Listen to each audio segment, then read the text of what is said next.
আসসালামু আলাইকুম ওয়া রাহমাতুল্লাহি ওয়া বারাকাতুহু নাহমাদুহু ওয়া নুসাল্লি আলা রাসূলিহিল কারীম আম্মা বা'দ।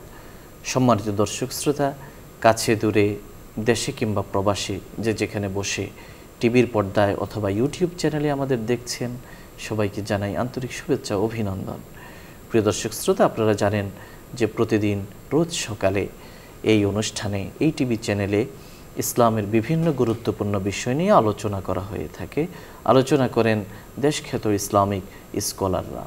সেই ধারাবাহিকতায় আজ আমরা আমন্ত্রণ জানিয়েছি দেশের একজন বিশিষ্ট ইসলামী চিন্তাবিদকে। আজ আমাদের সঙ্গে যোগ দিয়েছেন দেশের বিশিষ্ট আলেম, মাদ্রাসা শিক্ষক, প্রিন্সিপাল, খতিব, লেখক এবং আরবি সাহিত্যিক শেখ আরিফ উদ্দিন মারুফ। আসসালামু আলাইকুম ওয়া রাহমাতুল্লাহি ওয়া বারাকাতুহু। ওয়া আলাইকুম আসসালাম ওয়া রাহমাতুল্লাহি ওয়া বারাকাতুহু। শেখ কেমন আছেন? আলহামদুলিল্লাহ, আপনি ভালো আছেন? আলহামদুলিল্লাহ। প্রিয় দর্শক শ্রোতা, আজ আমরা যে বিষয়ে কথা বলবো, আলোচনা শুনবো, সেটি হলো তাসাউফ ও সুফিবাদের ভালো মন্দ। আমরা জানি যে সুফিবাদ এটি একটি পরিভাষা এবং তাদের নিজস্ব রয়েছে বলয়, তাদেরও রয়েছে পরিভাষা। সুফিদের মাধ্যমে বা অলিয়া উলিয়ার মাধ্যমে সারা পৃথিবীতে ইসলাম প্রচারিত হয়েছে, এতে কোনো সন্দেহ নেই।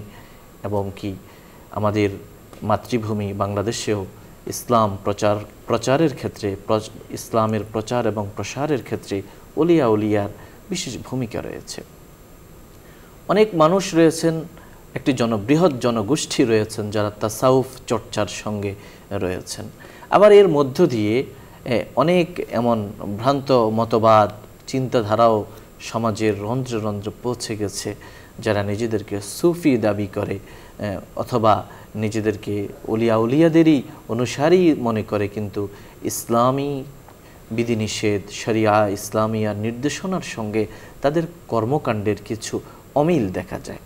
তো আসলে বিষয়গুলো কেমন এবং সুফিদের কি কি ভূমিকা রয়েছে বা সুফিবাদের প্রয়োজনীয়তা বা কি, অথবা সুফিবাদের পথ ধরে যে সমস্ত বিচ্যুতি ঘটেছে, এসব বিষয়ে আমরা বিচার বিশ্লেষণ কিংবা বলা যায় যে ইসলামের যে কনসেপ্ট, দৃষ্টিভঙ্গি এক্ষেত্রে, সেটা আমরা জানার চেষ্টা করব প্রথিতযশা এই আলেমে দ্বীনের কাছ থেকে। জাযাকুমুল্লাহ খায়রা। আলহামদুলিল্লাহ, আলহামদুলিল্লাহি ওয়া কাফা ওয়া সালামুন আলা ইবাদিহিল্লাযীনা ইসতাফা, আম্মা বা'দ। আমরা শুরুতেই মহান রব্বুল আলামিনের দরবারে অসংখ্য অগণিত শুকরিয়া আদায় করি। তিনি মেহেরবানি করে আমাদেরকে তৌফিক দান করেছেন বলেই আমাদের জন্য সম্ভব হয়েছে একটি অত্যন্ত গুরুত্বপূর্ণ বিষয়, ইলমে তাসাউফ বা সুফিবাদ সম্পর্কে, সুফিজম সম্পর্কে আমরা আলোচনা করতে পারছি। আলহামদুলিল্লাহ, আমরা আল্লাহ সুবহানাহু ওয়া তাআলার দরবারে আরও শুকরিয়া আদায় করি যে তিনি মেহেরবানি করে এমন এক দিন, এমন এক জীবন ব্যবস্থা আমাদেরকে দান করেছেন, ইসলাম আমাদেরকে দান করেছেন, যে জীবন ব্যবস্থার দিনের মূল শিক্ষাই হচ্ছে মানুষ মানুষ হিসাবে নিজেকে গড়ে তোলা এবং মানুষ মানুষ হিসাবে নিজেকে আল্লাহ তাআলার সাথে সম্পৃক্ত করে, জুড়ে, তাআল্লুক মা আল্লাহ, আল্লাহর সাথে সম্পর্ক রেখে সে থাকতে পারা। আমরা শুরুতেই একটা বিষয় ক্লিয়ার করে নিই যে আমাদের সমাজে বা আমাদের দেশে ইলমে তাসাউফ বা সুফিবাদ, এটাকে আমরা ভিন্ন একটা ফিলোসফি বা ভিন্ন একটা মতবাদ, দর্শন এটা মনে করি। কেউ কেউ মনে করতে পারেন, ব্যাপারটা কিন্তু তা না। সহি যে তাসাউফ বা সহি বিশুদ্ধ যে সুফিবাদ, সেটা কোরআন এবং হাদিসেরই অনেক বড় একটা নির্দেশ এবং অনেক বড় একটা শিক্ষা। কেবল তাই নয়, আল্লাহ সুবহানাহু ওয়া তাআলা তার সর্বশ্রেষ্ঠ মহান রাসূল, পেয়ারে হাবিব মুহাম্মদুর রাসূলুল্লাহ সাল্লাল্লাহু আলাইহি ওয়াসাল্লামকে যতগুলো জিম্মাদারি দায়িত্ব দিয়ে তিনি পাঠিয়েছিলেন, এর মধ্যে অন্যতম একটা দায়িত্ব বা অন্যতম একটা দিক হচ্ছে এই তাসাউফ বা সুফিবাদ বা ইলমে তাসাউফ। আমরা বিষয়টাকে আরও ক্লিয়ার করি, এভাবে ক্লিয়ার করতে পারি যে একজন মানুষের দুইটা পরিচয়। একটা পরিচয় হচ্ছে তার বাহ্যিক অবয়বের, তার যে বাহ্যিক অঙ্গ প্রত্যঙ্গ, দেহ, অবকাঠামো। আরেকটা পরিচয় হচ্ছে তার বাতিন বা অভ্যন্তরের। দ্বিতীয় নম্বর কথা হচ্ছে মানুষ কেবল এই বাহ্যিক অঙ্গ প্রত্যঙ্গের নাম না বা এই বাহ্যিক অবকাঠামোর নাম না, মানুষ মৌলিকভাবে তার অভ্যন্তরীণ যে দিকটা আছে, অবস্থাটা আছে, সেটা দেয়া হচ্ছে মানুষের মূল পরিচয়। তাই আমরা দেখতে পাই যে মানুষের বাহ্যিক অঙ্গ প্রত্যঙ্গ সেটা লয়, ধ্বংস হয়ে যায়, সেটা তো মৃত্যুর সাথে সাথে ক্ষয়, ধ্বংস হয়ে যায়। কিন্তু মানুষের যে প্রকৃত বাতিন, তার যে রূহ, তার যে আত্মাটা আছে, এই আত্মাটা কখনো ধ্বংস হয় না, সেটা স্থানান্তরিত হয়। এবং তাসাউফ বা সুফিবাদের মূল কথা হচ্ছে এটা যে আমি আমার বাতিনকে, আমার অন্তরকে, আমার রূহকে শুদ্ধ করা, পরিশুদ্ধ করা। আমার রূহ যখন পরিশুদ্ধ হবে, বাতিন বা অভ্যন্তর অন্তর যখন পরিশুদ্ধ হবে, তখন আমার বাহ্যিক অঙ্গ প্রত্যঙ্গ পরিশুদ্ধ বা সঠিক পথে চলবে। আর আমার অন্তরেই যদি শুদ্ধ না থাকে, অন্তরেই যদি পবিত্র নির্মল না থাকে, তাহলে বাহ্যিক অঙ্গ প্রত্যঙ্গ সেটাও সুন্দর হবে না এবং সেটার দ্বারা ভালো কাজ প্রকাশ হওয়া সেটা হবে না। আল্লাহ সুবহানাহু ওয়া তাআলা তো এত মারাত্মক কথা বলেছেন যে যদি তার অন্তর ঠিক না থাকে, অন্তরের শুদ্ধতা না থাকে, তাহলে বাহ্যিক অঙ্গ প্রত্যঙ্গের অবস্থা তো এরকম যে লাহুম কুলুবুল লা ইয়াফকাহুনা বিহা ওয়া লাহুম আইনুল লা ইউবসিরুনা বিহা। চোখ আছে কিন্তু চোখ থাকিতেও সে অন্ধ, দেখবে না। সে যে তার যে হাত ইত্যাদি আল্লাহ বলার পরে বলেছেন উলাইকা কাল আনআম, সে হিংস্র জীবজন্তু না, বালহুম আদাল, এর চাইতেও সে মারাত্মক হয়ে যায়। ঠিক এই কথাটাই আল্লাহ রাসূল সাল্লাল্লাহু আলাইহি ওয়াসাল্লাম হাদিস শরীফে, একটা প্রসিদ্ধ হাদিস, হযরত আবু হুরায়রা রাদিয়াল্লাহু তাআলা আনহু থেকে বর্ণিত হাদিস, আল্লাহ রাসূল সাল্লাল্লাহু আলাইহি ওয়াসাল্লাম বলেন আলা ইন্না ফিল জাসাদি মুদগা ইদা সালাহাত সালাহাল জাসাদু কুল্লুহু ওয়া ইদা ফাসাদাত ফাসাদাল জাসাদু কুল্লুহু আলা ওয়া হিয়াল কলব। প্রত্যেকটা মানুষের এই বাহ্যিক অবকাঠামো, বাহ্যিক দেহের অভ্যন্তরে আরেকটা টুকরা আছে, একটা মাংসপিণ্ড আছে। সেই টুকরাটা যদি ঠিক হয় তাহলে সব ঠিক, আর সেই টুকরা যদি নষ্ট হয়ে যায়, বেঠিক হয়ে যায়, তাহলে সব বেঠিক, সব নষ্ট। এরপর আল্লাহ রাসূল সাল্লাল্লাহু আলাইহি ওয়াসাল্লাম বলেন যে সেই টুকরাটার নাম হচ্ছে মানুষের দিল, মানুষের কলব। তো যে কথাটা বলতে চাচ্ছি সেটা হচ্ছে যে তাসাউফ, সুফিবাদ, এটার মূল ফিলোসফি বা দর্শনটা হচ্ছে আমার দিলটাকে পরিশুদ্ধ করা, দিলটাকে ঠিক করা। বাহ্যিক আমার অঙ্গ প্রত্যঙ্গ যেভাবে রোগাক্রান্ত হয়, বিভিন্ন রোগে আক্রান্ত হয়, এরকম মানুষের দিলের ভিতরেরও অনেক রোগ আছে। এবং মানুষের দিলের যে এই রোগগুলো মারাত্মক বেশি। সমাজের বিশৃঙ্খলা, অনাচার, হানাহানি ইত্যাদির জন্য এগুলো মারাত্মক বেশি। যেমন উদাহরণস্বরূপ আমরা বলতে পারি যে মানুষের অন্তরে হিংসা আছে, মানুষের অন্তরে বিদ্বেষ আছে, মানুষের অন্তরে অহংকার ও অহমিকা বোধ আছে, মানুষের অন্তরে যশ প্রীতি, লোভ, লালসা এগুলো আছে। এইগুলো যতক্ষণ পর্যন্ত অন্তর থেকে আমি দূর না করতে পারবো এবং দূর করে অন্তরকে পরিশুদ্ধ করতে না পারবো, তখন তো আমি বাহ্যিক যত পুঁথিগত যত শিক্ষাই আমি অর্জন করি না কেন, সেই শিক্ষিত হওয়ার পরেও আমার থেকে হিংসা প্রকাশ পাবে, আমার থেকে অহংকার প্রকাশ পাবে, আমার থেকে প্রতিশোধ পরায়ণতা প্রকাশ পাবে, আমার থেকে বিদ্বেষ প্রকাশ পাবে, আমার থেকে আরেকজনের উপর জুলুম করার মানসিকতা প্রকাশ পাবে। আর সেটা যখন প্রকাশ হয় তখন সমাজ কত মারাত্মক অবস্থায় হয়ে যাবে। তাই এক কথায় আমরা বলতে পারি যে সহি শুদ্ধ সুফিবাদ বা তাসাউফ হচ্ছে দিলটাকে ঠিক করা। এই পরিভাষাটা কোত্থেকে আসলো? এই পরিভাষাটার জন্ম অনেক পরে। মূল পরিভাষাটা হচ্ছে কোরআনের ভাষায় এটাকে বলা হয়েছে, আল্লাহ তাআলা সূরাতুল বাকারাতে ইরশাদ করেছেন আমাদের নবীজি সম্পর্কে যে হুয়াল্লাযী বাআসা ফিল উম্মিয়িনা, এটা অবশ্য সূরাতুল বাকারাতে নয়, একই আয়াত। এটা আল্লাহ তাআলা সূরা আলে ইমরানে উল্লেখ করেছেন যে ইয়াতলু আলাইহিম আয়াতিহি ওয়া ইউযাক্কিহিম ওয়া ইউআল্লিমুহুমুল কিতাবা ওয়াল হিকমা, যে এমন একজন নবী আসবেন আমাদের মুহাম্মদুর রাসূলুল্লাহ সাল্লাল্লাহু আলাইহি সাল্লাম, যিনি কি করবেন, মানুষকে বাহ্যিক শিক্ষা দান করবেন, ওয়া ইউআল্লিমুহুম, আবার কি করবেন, ওয়া ইউযাক্কিহিম, তাদেরকে তাসকিয়া, ইলমে তাসকিয়া যেটা, অর্থাৎ দিলের দিক থেকেও, অভ্যন্তরীণ দিক থেকেও তাদেরকে পরিশুদ্ধ করে তুলবে। ওই যে শুরুতেই আমরা কথাটা বললাম যে মানুষ কেবল বাহ্যিক অবস্থাটার নাম না, জাহের বাতেন, বাহ্যিকভাবেও সে ঠিক হওয়া এবং অভ্যন্তরীণভাবেও সে ঠিক হওয়া, এই দুইটার সমন্বিত নাম হলো মানুষ। তাই যখন মানুষ যেহেতু তার অন্তর দ্বারা পরিচালিত হয়, তো অন্তর যখন শুদ্ধ হবে তো বাহ্যিক অঙ্গ প্রত্যঙ্গের কাজগুলো শুদ্ধ হবে। কোরআনে কারীমের ভাষা আল্লাহ তাআলা এটাকে তাসকিয়া বলেছেন, আল্লাহ তাআলা এটাকে তাসকিয়া বলেছেন।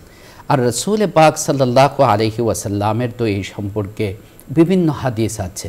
কোনো হাদিসে মুরাকাবার কথা বলা হয়েছে, কোনো হাদিসে মুশাহাদার কথা বলা হয়েছে। যেমন একটা হাদিস আছে, খুব প্রসিদ্ধ হাদিস, যে হাদিসটি মুহাদ্দিসিন কিরামের কাছে হাদিসে জিবরিল নামে প্রসিদ্ধ। সেখানে আল্লাহ রাসূল সাল্লাল্লাহু আলাইহি ওয়াসাল্লাম এই তাসাউফের অন্তরের যে বড় দুইটা অবস্থা আছে, একটা হচ্ছে মুরাকাবা আর একটা হচ্ছে মুশাহাদা।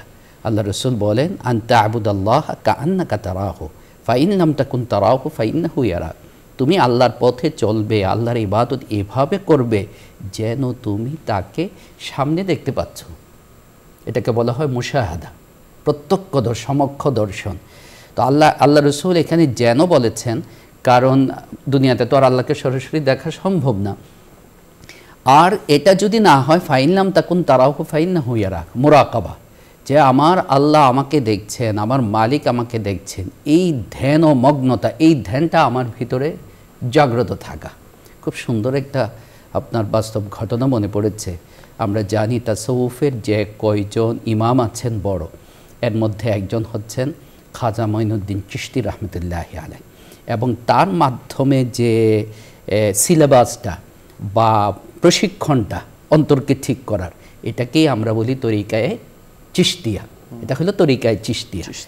তো ওনার এক মুরিদ একবার আসছে, খুব উঁচু মাকামের, সে তাসাউফে খুব উঁচু স্তরের সে। তো উনি খুব তাকে মূল্যায়ন করেন, তার সঙ্গে পরামর্শ করেন। কিন্তু অন্য যারা ছিলেন তাদের কাছে বিষয়টা আলোচনার হলো যে মাত্র নতুন আসলো শাইখ, হজরতে ওয়ালা একে এত সম্মান মানে মূল্যায়ন করে, আমরা পুরনো তার খাদিম আছি, আমাদের এতটা হচ্ছে না, বিষয়টা কি? তো হজরত এটা তার কাশফের মাধ্যমে, যে এগুলি তাসাউফের পরিভাষা, কাশফ মানে অনেক সময় মুরাকাবা মুশাহাদার মধ্যে সুফিদের, আল্লাহর ওলিদের এরকম অনেক জিনিস আল্লাহ তাআলা প্রকাশ করে দেন যেটা সাধারণদের জন্য সম্ভব হয় না। এটা গায়েবেরও কিছু হতে পারে, তবে এটা গায়েব জানা না, এটাও আবার মনে রাখতে হবে, এটার নাম গায়েব জানা না। এটা আল্লাহ তাআলা তার স্বপ্নের মাধ্যমে বা বিভিন্ন হালতে প্রকাশ করেন। তো হজরত ওয়ালা এই বিষয়টা বুঝতে পেরেছেন, খাজা মঈনুদ্দিন চিশতি রাহমাতুল্লাহ আলাইহি। তো উনি পরীক্ষা করার জন্য বললেন মুরিদদেরকে যে আমার জন্য তোমরা একটা মোরগ জবে করে নিয়ে আসো, কিন্তু শর্ত হচ্ছে কেউ যেন না দেখে। শর্ত হচ্ছে এমন জায়গায় করবে কেউ যেন না দেখে। এখন সব মুরিদ যারা ছিলেন বাড়ির পিছনে যে আড়ালে যে জবে করে শাইখের জন্য, হজরত ওয়ালার জন্য নিয়ে আসছেন সবাই। আর ওই যে নতুন মুরিদ ছিল, সে জবে না করেই চলে আসছে। তো হজরত জিজ্ঞাসা করলেন, কিরে তুমি জবে করলে না, বিষয়টা কি? সবাই জবে করে নিয়ে আসছে। হজরত আপনি তো একটা শর্ত দিয়েছেন কেউ যেন না দেখে।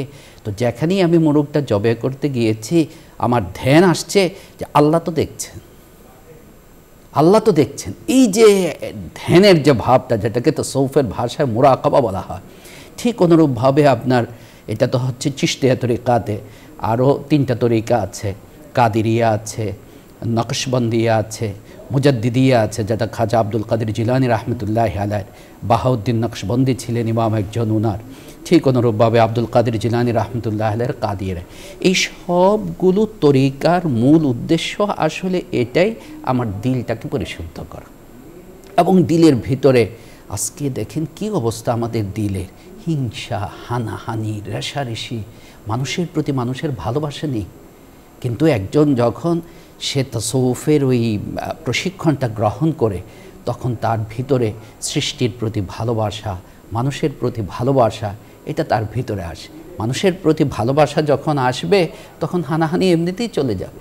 এটাকে আল্লাহ রাসূল সাল্লাল্লাহু আলাইহি সাল্লাম এক হাদিসে, মুসনাদে আহমদের হাদিস, সাহাবীরা জিজ্ঞাসা করেছিলেন, আল্লাহ রাসূল জিজ্ঞাসা করলেন সাহাবীদেরকে, বলো তো আল্লাহর কাছে সবচেয়ে পছন্দের আমল কোনটা? কেউ বললেন নামাজের কথা, আল্লাহ রাসূল বললেন ঠিক আছে। কেউ বললেন রোজার কথা, আল্লাহ রাসূল বললেন ঠিক আছে। পরে বললেন যে না, সবচেয়ে বড় আমল হচ্ছে মানুষকে ভালোবাসতে পারা, মানুষকে ভালোবাসতে পারা। এখন আমাদের আজকের আলোচনার শিরোনামের মধ্যে একটা বিষয় আছে, সেটা হচ্ছে যে ভালো মন্দ। হ্যাঁ, ভালো মন্দ। তো আমরা তো এতক্ষণ ভালো দিকগুলো আলোচনা করেছি। দেখুন, যে কোনো জিনিসেরই মানে পজিটিভ নেগেটিভ, একটা ভালো একটা মন্দ। যখন সব জমানাতেই ছিল ভণ্ড, সব জমানাতেই ছিল মিথ্যুক, সব জমানাতেই ছিল সুবিধাবাদী, ধোঁকাবাজ, সব জমানাতেই ছিল। যখন দেখেছে সুবিধাবাদীরা বা ভণ্ডরা যে আরে তাসাউফের নাম দিয়ে বা সুফিবাদ বা আল্লাহর ওলি, এদেরকে তো মানুষ অনেক সম্মান করে, মানুষ তাদেরকে অনেক সম্মান করে, অনেক ইজ্জত তাদের, তখন ওই ধরনের যারা, এরা নিজেদেরকে ভান করানো শুরু করলো এর উপরে, নিজেকে সাধক হিসাবে পরিচয় দেওয়া, নিজেকে এই সেই পরিচয় দেওয়া। আর সাধারণ মানুষ তো অনেক সময় ধোঁকা খেয়ে যায়। তাদের ধোঁকায় পরে দেখা যাচ্ছে যে তারা সুফিবাদের নামে বা তাসাউফের নামে আরও আল্লাহ থেকে তাকে দূরে সরাচ্ছে, আরও নবীজি থেকে তাকে দূরে সরাচ্ছে। অথচ মূল লক্ষ্য বা উদ্দেশ্য এটা যে আমি আমার অন্তরটাকে আল্লাহর মারিফাত ধারণ করার যোগ্য করে তোলা। যেমন আপনার নকশবন্দিয়া তরিকাতে খুব সুন্দর কথা আছে, এটা যে অন্তর হচ্ছে আল্লাহর আরশ। এটা হাদিস না, যে আল কুলুবু আরশুর রহমান, অন্তর হচ্ছে আল্লাহর আরশ। এটা কি অর্থে? রূপক অর্থে, যে আল্লাহকে ধারণ করার মতো পাত্র আল্লাহ তাআলা সৃষ্টি করেছেন মানুষের অন্তরকে। তাই অন্তরের মধ্যে আপনি যখন আল্লাহ ছাড়া অন্য কিছুর স্থান দিবেন, ক্ষমতা, ধনসম্পদ, তো অশান্তি সৃষ্টি হবে। এই যে বর্তমানে আমাদের অশান্তি, কেন অশান্তি? অন্তরের মধ্যে অন্তরে যেটা থাকা দরকার সেটা ছাড়া বাকি সব কিছু স্থান দিয়েছি। আল্লাহ তাআলা বলেছেন আলা বিজিক্রিল্লাহি তাতমাইন্নুল কুলুব, অন্তরের প্রশান্তি হচ্ছে আল্লাহর দ্বারা, আল্লাহর জিকিরের দ্বারা, আল্লাহর প্রশান্তির দ্বারা। যে কথাটা বলতে চাচ্ছিলাম যে প্রত্যেক জিনিসই মানে যুগে যুগে যখন ফিকহ সৃষ্টি হয়েছে, তো ভণ্ড ফকির সেখানে চলে গেছে, ভণ্ড মুফতি, ভণ্ড আলেম, ভণ্ড ওয়ায়, সব কিছুতেই দেখা গেছে যে ভালোর সাথে একটা মন্দেরও মিশ্রণ ঘটে গেছে। তো এরকম একটা দল সৃষ্টি হয়ে গেছে যারা সুফিবাদের নামে দেখা যাচ্ছে মারাত্মক শিরিকের বিষয়ের দিকে তারা চলে যাচ্ছে, বা বিভিন্ন ইসলামের দৃষ্টিতে যেগুলি অনুমতিযোগ্য নয় এই ধরনের কাজের দিকে সে চলে যাচ্ছে। মৌলিকভাবে এই সমস্ত কাজের, এই যে দেখেন, মনে করেন যে কবরে যে সেজদা করা সুফিবাদীর নামে মাজার হিসাবে গ্রহণ করে, সেখানে মাজার নিষিদ্ধ না ইসলামে, কিন্তু মাজারটাকে কি আপনার ইউজ করে, ব্যবহার করে। আপনার মনে আছে কি না, বাংলা সাহিত্যের একটা বই আছে খুব সুন্দর, লাল সালু, জি, যে আমি এটাকে পুঁজি করে, ভিত্তি করে সাধারণ মানুষকে আমি কি দিলাম, ধোঁকা দিলাম। এটা ইসলামের দৃষ্টিতে কখনোই জায়েজ নয়, কখনোই জায়েজ নয়। অথচ এটা কেউ কেউ এই সুফিবাদের নামে বা তাসাউফের নামে বা এই সমস্ত শব্দগুলিকে ব্যবহার করে তারা করছে। সবসময় মনে রাখতে হবে যে নবীজি সাল্লাল্লাহু আলাইহি ওয়াসাল্লাম হচ্ছেন আমাদের আদর্শ। আল্লাহ তাকে আদর্শ হিসাবে পাঠিয়েছেন, লাকাদ কানা লাকুম ফি রাসূলিল্লাহি উসওয়াতুন হাসানাহ। তাই আমার জীবনের সব কিছু এটার ভালো মন্দের মানদণ্ড হবে আল্লাহ রাসূল সাল্লাল্লাহু আলাইহি ওয়াসাল্লাম। আল্লাহ রাসূল সাল্লাল্লাহু আলাইহি ওয়াসাল্লাম জীবনের শেষ পর্যন্ত নামাজ তরক করেননি। ইন্তেকালের আগেও আপনি জানেন, সহিহ বুখারীর হাদিস, যে তার ইন্তেকাল হয়ে যাবে, এই সময় দুনিয়া থেকে তিনি চলে যাবেন, এই সময় তিনি বারবার বলছিলেন আসসালাহ আসসালাহ মা মালাকাত আইমানুকুম, তোমরা নামাজের ব্যাপারে সালাতের ব্যাপারে সাবধান থাকবে। এখন এই কথা আমি কোথায় পাইলাম সুফিবাদের নামে, যে আমি আমার অন্তরে আল্লাহর মারেফাত হয়ে গেছে, অন্তরের মধ্যে আমি আয়না বসিয়ে দিয়েছি, তাই এখন আমার নামাজ না পড়লেও চলে। নবীজির চাইতে বড় আয়না তো তোমার অন্তরের মধ্যে নাই, আব্দুল কাদের জিলানী রহমতুল্লাহ আলাইহির চাইতে বড় আয়না তো তোমার অন্তরে নেই, খাজা মঈনুদ্দিন চিশতির চাইতে বড় স্বচ্ছত দিল তোমার নেই, মারেফাত। তো খাজা মঈনুদ্দিন চিশতির নামে, আব্দুল কাদের জিলানী রহমতুল্লাহ আলাইহির নামে, বাহাউদ্দিন নকশবন্দি রহমতুল্লাহ আলাইহির নামে তুমি তার আদর্শের বাইরে কাজ করতেছো। উনি কি জীবনে কখনো বলেছেন মাজারে সিজদা করার জন্য? উনি কি জীবনে কখনো বলেছেন বা নিজে করেছেন কিনা নামাজ তরক করেছেন? পাওয়া যাবে না, কোথাও এ কথা পাওয়া যাবে না। তাই এই সমস্ত মন্দ যেগুলো সুফিবাদের নামে বা তাসাউফের নামে অনুপ্রবেশ ঘটেছে, সেগুলোকে সহিহ হাদিসের আলোকে, আল্লাহ রাসূল সাল্লাল্লাহু আলাইহি সাল্লামের জিন্দেগির আলোকে, এবং এ সমস্ত আইম্মায়ে কেরাম ইমাম যারা ছিলেন, কত বড় বড় সুফি এক একজনে ছিলেন, আল্লাহর ওলি ছিলেন। এবং আপনি একটা কথাই ইঙ্গিত দিয়েছেন যে আমিও আমার কথার মধ্যে এনেছিলাম, এই যে সুফি আল্লাহর ওলি যারা, এরা তো মানুষকে ভালোবাসতে শিখেছেন, যেমন আমার নবী ছিলেন। যে কারণে দেখা গেছে যে আমাদের এই অঞ্চলে তাদের মাধ্যমেই, তাদের সুন্দর চরিত্র, তাদের সুন্দর আখলাকের মাধ্যমেই ইসলাম প্রচারিত হয়েছে। কারণ মানুষ যখন দেখেছে আরে এরা এত ভালো মানুষ, তো অটোমেটিক সে তার আদর্শের প্রতি উদ্বুদ্ধ হয়েছে, অনুপ্রাণিত হয়ে তার আদর্শটাকে গ্রহণ করেছে। এই অঞ্চলে আপনি জানেন যে হিন্দুদের মধ্যে বিভিন্ন শ্রেণী বিভাজন, যেটা উঁচু শ্রেণীর যারা, এরা নিম্ন শ্রেণীর, এদেরকে কাছে আসতে দেয়নি, অথচ সেও মানুষ। আমাদের আল্লাহর ওলিরা আসছেন, শাহজালাল ইয়ামানি, শাহপরান, ওনারা আসছেন, একদম পাশে বসিয়েছেন, পাশে বসিয়ে খানাতে শরিক করেছেন। এই যে মানুষের প্রতি যে দরদ, মহব্বত, ভালোবাসাটা, এটাও তাসাউফ বা সুফিবাদের বড় একটা শিক্ষা। মূল কথা হচ্ছে আমার দিলটাকে আমি সব ধরনের রাজাইল বলে এটাকে, তাসাউফের আরেকটা পরিভাষা আছে আপনার তাখাল্লি মিনার রাজাইল ও তাহাল্লি বিল ফাদাইল, যে আমি যাবতীয়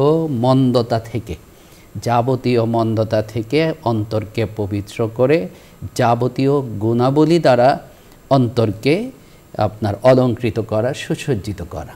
ওই যে বললাম যে অন্তরের মধ্যে কত রোগ, হিংসা, বিদ্বেষ, লালসা, লোভ, ক্ষমতা প্রীতি, সম্পদ প্রীতি, এই সবকে দূর করে দিয়ে আমি যখন আমার অন্তরটাকে কালবে সালিম করব, আল্লাহ তাআলা 19 নম্বর পারা সূরাতুশ শুআরাতে বলেছেন, ইল্লা মান আতাল্লাহ বিকলবিন সালিম, আখেরাতে পরিশুদ্ধ হৃদয় নিয়ে যে আল্লাহর সামনে হাজির হবে সেই নাজাত পাবে। তো আমার হৃদয়টাকে যখন আমি এরকম মুক্ত করব, নির্মল করব, পবিত্র করব, তখন কি হবে? মূল যে লক্ষ্য তাসাউফের, সেটা হচ্ছে আল্লাহর মারিফাতকে ধারণ করা, আল্লাহর মারিফাতের নূরকে ধারণ করা। যে দিল, যে পাত্রের মধ্যে নাপাকি থাকবে, অপবিত্রতা থাকবে, ময়লা আবর্জনা থাকবে, সেই দিল, সেই অন্তর তো কখনোই আল্লাহর মারিফাতকে ধারণ করতে পারবে না, আল্লাহর নূরকে ধারণ করতে পারবে না। তাই এক বুজুর্গের খুব সুন্দর আপনার একটা কবিতা আছে যে হর তমন্না দিল সে রুখসত হো গাই, হর তমন্না দিল সে রুখসত হো গাই, আপ তো আজা আপ তো খালওয়াত হো গাই। আমি আমার দিল থেকে সব জল্পনা, কল্পনা, কত খারাপ কল্পনা আসে দিলের মধ্যে, হে আল্লাহ, সব আমি আমার দিল থেকে আমি বের করে দিয়েছি। এখন আমার অন্তর নির্মল, পবিত্র, স্বচ্ছ, খালি। আপ তো আজা আপ তো খালওয়াত হয়ে গাই। এখন আপনি আসেন, আপনার মারেফাত আমাকে দান করেন, আমার দিল এখন খালি, প্রস্তুত আছে আমার পাত্র। তো মৌলিকভাবে ওই দিলটাকে এভাবে খালি করে অপবিত্রতা থেকে, এই বিভিন্ন যে দূষণীয় যে আচরণগুলো আছে, যেগুলোকে তাসাউফে রাজাইল বলে, সেগুলো থেকে পবিত্র করে ফাজাইল, ভালো যে গুণগুলো আছে অন্তরের, সেগুলি ধারণ করা।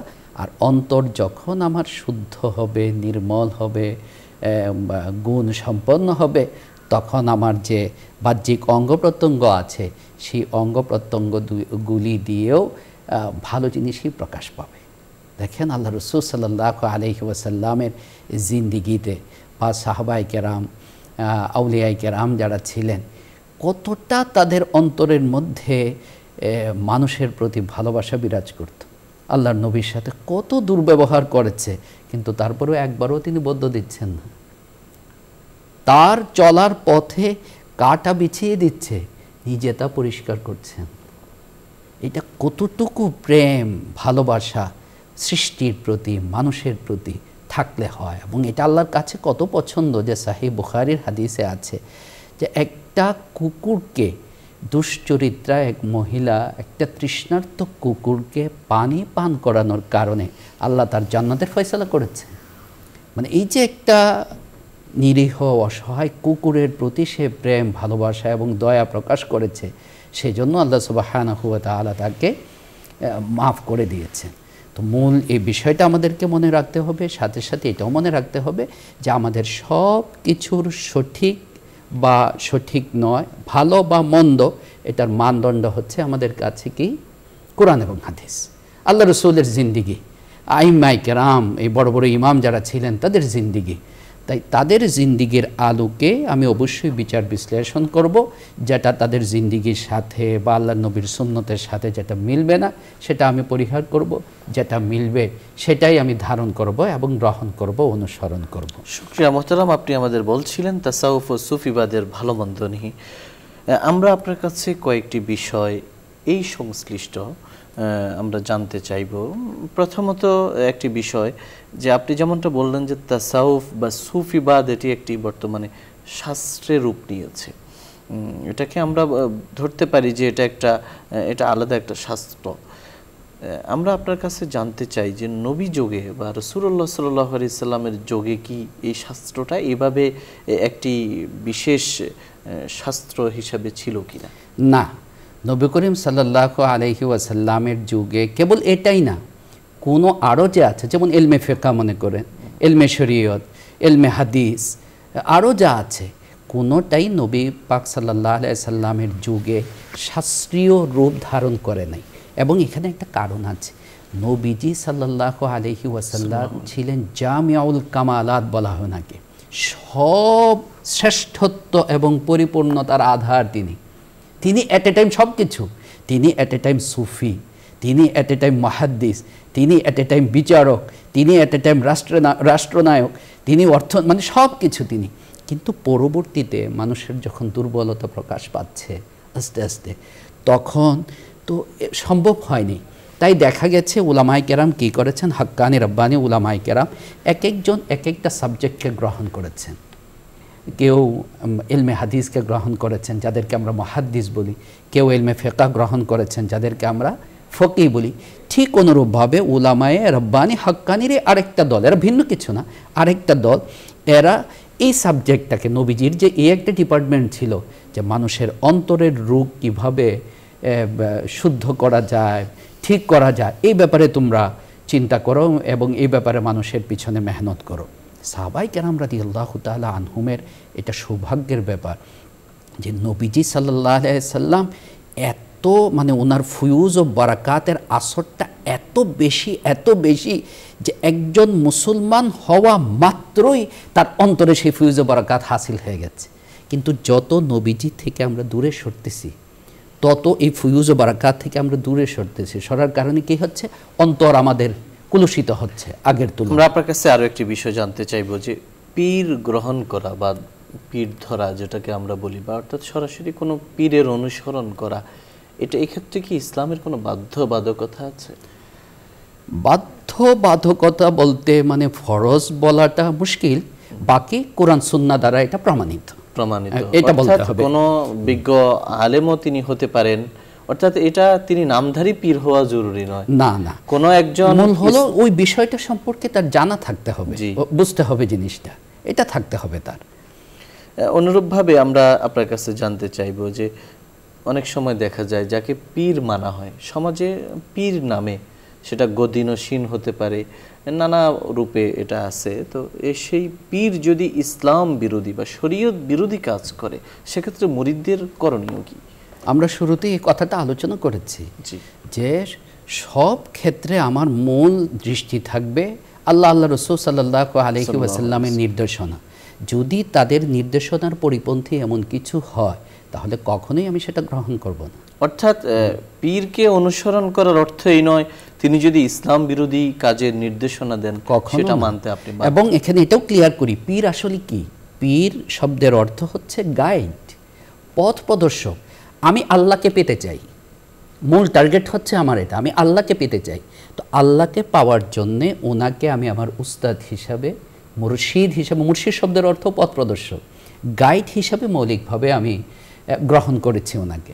এখন আল্লাহকে পাওয়ার রাস্তায় উনি যদি আমাকে উল্টা আরও আল্লাহর গাইড যদি মিসগাইড হয় তো অবশ্যই আমাকে মানে এটা পরিহার করতে হবে, পরিত্যাগ করতে হবে। সর্বশেষ আপনার কাছে আমরা জানতে চাইব আরও একটি বিষয় সংশ্লিষ্ট, সেটি হলো আমাদের দেশে বর্তমানে একটি শ্রেণী এমন বের হয়েছে যারা দাবি করেন যে তারা পীর মুরিদির সঙ্গে সম্পৃক্ত বা গুরু শীর্ষের সম্পৃক্ত সঙ্গে।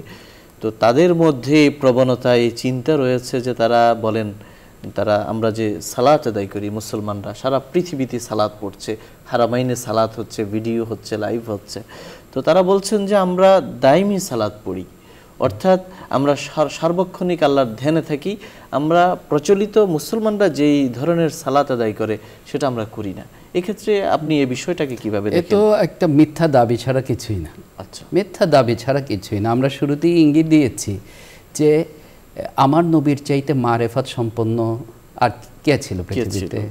আবু বকর রাদিয়াল্লাহু আনহুর চাইতে মারেফাত সম্পন্ন আর কে ছিল? বা আমি যে তরিকার, আমি নকশবন্দিয়া তরিকার বা আমি কি চিশতিয়া তরিকার, কাদিয়া তরিকার, তাদের যে ইমাম হযরত আব্দুল কাদের জিলানী, হযরত খাজা মঈনুদ্দিন চিশতি, উনি কি জীবনে কখনো নামাজ ছেড়েছে? উনার কোনো কথা দেখাতে পারবে এই কথা বলেছেন যে আমার অন্তরের মধ্যে আল্লাহকে বসিয়ে দিয়েছি, আল্লাহর মারেফাত আমার হাসিল হয়ে গেছে, অতএব এখন আর আমার ওই নামাজ লাগে না, দরকার নাই, আমি শুধু ধ্যান করলেই হয়ে যাবে।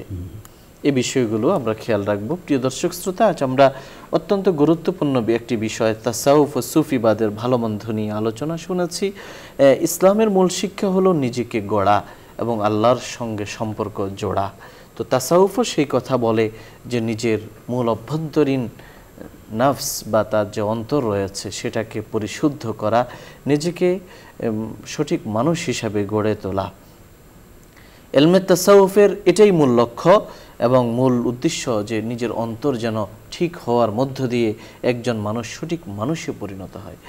ইলমে তাসাউফ বা সুফিবাদ চর্চায় আরও একটি গুরুত্বপূর্ণ বিষয় হলো মানুষকে ভালোবাসা, সৃষ্টি জগৎকে ভালোবাসা।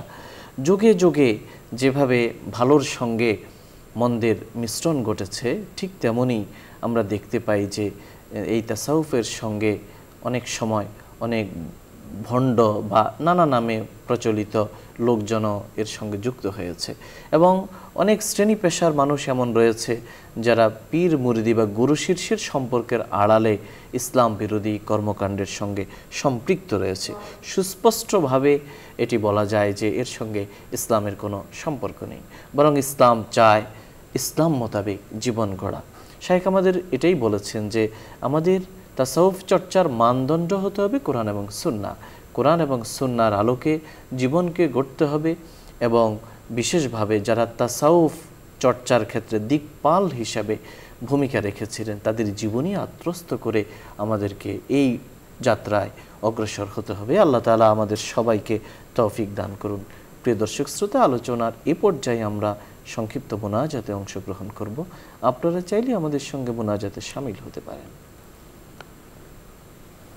اللهم صل على سيدنا ونبينا وشفيعنا وحبيبنا ومولانا محمد النبي الأمي وعلى آله وصحبه أجمعين.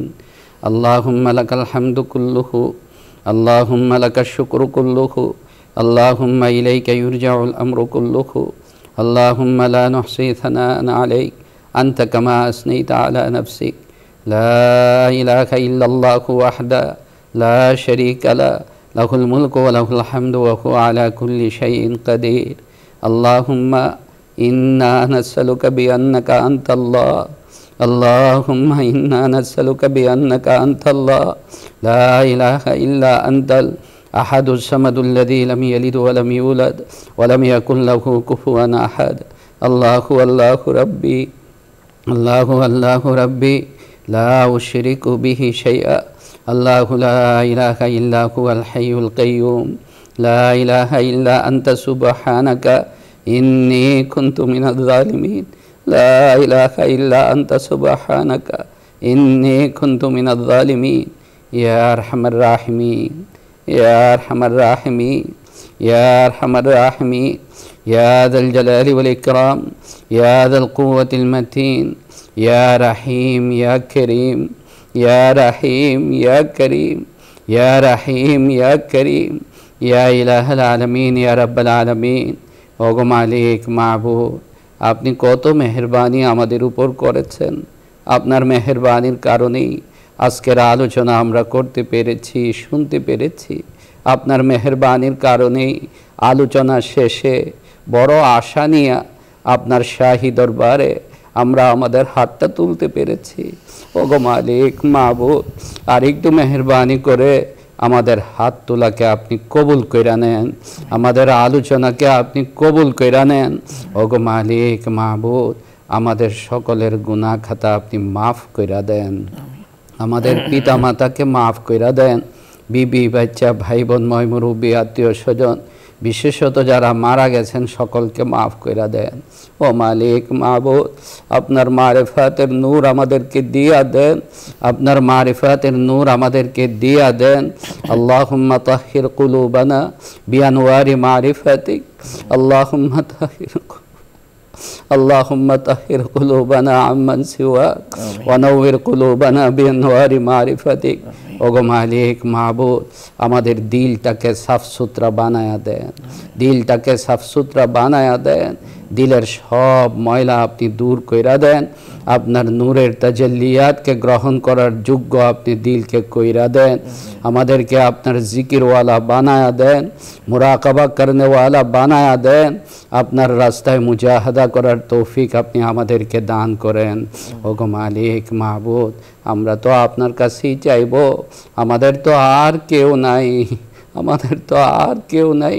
মেহেরবানি করে আমাদের সব চাওয়া পাওয়া আপনি কবুল কইরা নেন, আমাদের সব নেক মাকসাদ আপনি পূরণ কইরা দেন। আমাদের কাছে যারা যারা দোয়া চাইছেন সকলের দোয়াকে আপনি কবুল কইরা নেন, সকলের নেক মাকসাদকে আপনি পূরণ কইরা দেন। বিশেষ করে আমরা যাদের মাধ্যমে যে নিউজ 24-এর মাধ্যমে আমরা যে সুন্দর আলোচনা করতে পেরেছি, শুনতে পেরেছি, এর কর্ণধার যারা আছেন, ব্যবস্থাপনায় যারা আছেন, এই সুন্দর অনুষ্ঠান যারা আমাদেরকে উপহার দিয়েছেন, আপনি তাদের সকলকে কবুল কইরা নেন, তাদের সকলের মনের আশা আপনি পূরণ কইরা দেন। সব ধরনের বালা মুসিবত পেরেশানির হাল থেকে আপনি তাদেরকে হেফাজত করেন। ওগো মালিক মাবুদ, আমাদের অনেকে অসুস্থ আছেন, আপনি তাদেরকে সুস্থ কইরা দেন, শিফায়ে কামেলা আজিলা দান করেন। অনেকের কামাই রোজগার নাই, আপনি তাদের হালাল কামাইয়ের ব্যবস্থা কইরা দেন। অনেকের সন্তানদের বিয়ে শাদী হয় না, মেহেরবানি করে বিয়ে শাদীর ব্যবস্থা কইরা দেন। আমাদের সন্তানদেরকে সুসন্তান বানায়া দেন, সুসন্তান বানায়া দেন, নেককার পরহেজগার বানায়া দেন।